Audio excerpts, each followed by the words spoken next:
এগুলো খাবেন কিন্তু খুবই উপকারী, অ্যান্টিঅক্সিডেন্ট যুক্ত। এভারগ্রিন 757 চ্যানেলে আপনাদের স্বাগত।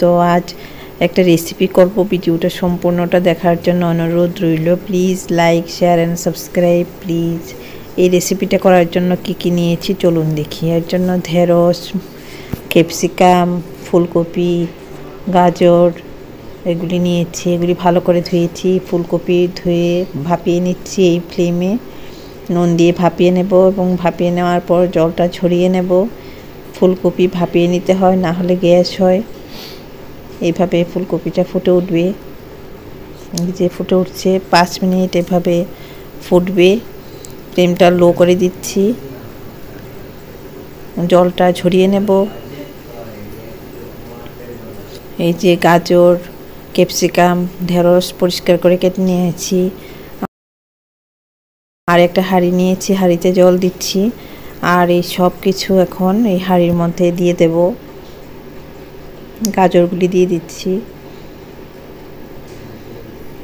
ঢেঁড়স, খুব কচি ঢেঁড়স খাবে মাঝে মধ্যে। ক্যাপসিকাম বিচি বাদ দিয়ে কেটে দিয়েছি।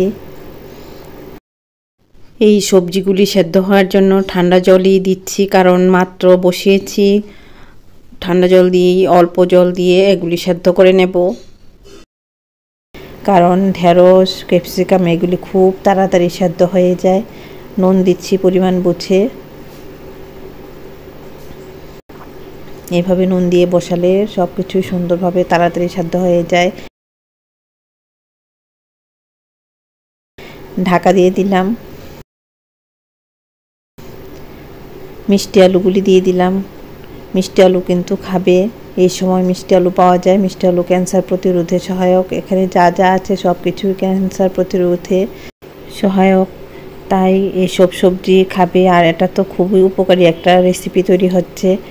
আর কিছুক্ষণ পর পর এগুলি নাড়াচাড়া করতে হবে, উপরেগুলি নিচেরগুলি উপর, এভাবে করতে হবে।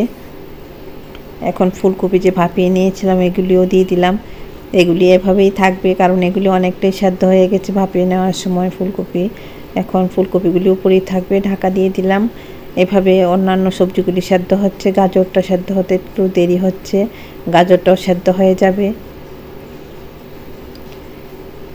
এই যে এই জলে সব কিছু সেদ্ধ হচ্ছে। ফ্লেমটা এরকম আছে, এরপর লো করে দেব। অল্প লো ফ্লেমে রান্না করলে ভিটামিন নষ্ট হয় না, আর ঢাকা দিয়ে রান্না করতে হয়। এই যে দেখো কি সুন্দর হয়েছে। সকালে এভাবে রান্না করে খাবে। এগুলি সকালবেলা ভাতের সঙ্গে বেশ ভালো লাগবে। এরকম একটা রেসিপি দেখাবো।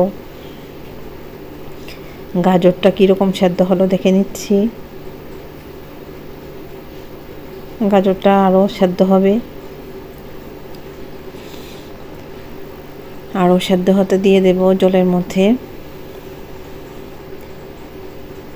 এই যে দেখে নিচ্ছি। কিছুক্ষণ পর আবার নতুন রাঁধুনিদের জন্য দেখিয়ে দিচ্ছি। বাচ্চাদেরকেও এভাবে রান্না করে খাওয়াতে পারবে, বয়স্করাও খেতে পারবে, সব বয়সের মানুষও এগুলি খেতে পারবে। খুব উপকারী। এরকম সবজি খেলে কোষ্ঠকাঠিন্য দূর হয়। ফুলকপি প্রোস্টেট গ্ল্যান্ডের জন্য ভালো। এর জন্য এরকম সবজি খাবে মাঝে মধ্যে।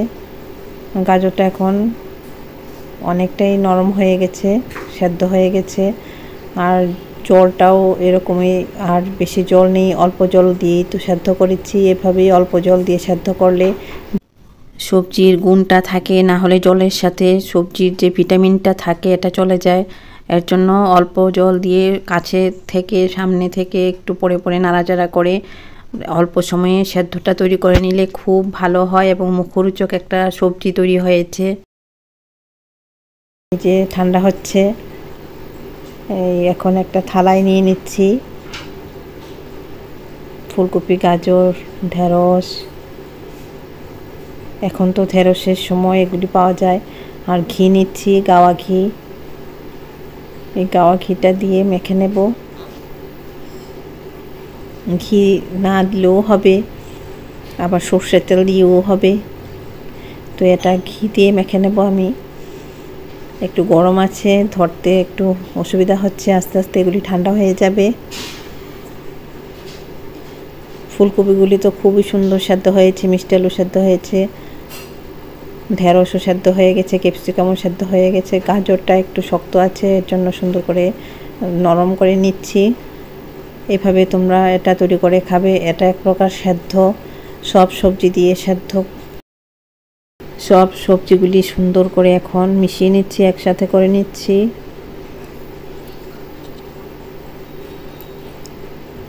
খুব ভালো লাগবে এভাবে সব সবজি একত্রে মেখে নিলে, বাচ্চারাও খেয়ে খুশি হবে। আর এই সবজি সেদ্ধটা এত টেস্ট হবে যে আপনারা আমাকে কমেন্ট করে বলুন এভাবে খেয়ে কীরকম লাগে। ক্যান্সার প্রতিরোধে কিন্তু এরকম সবজি সেদ্ধ খাবেন, সবার জন্য উপকারী।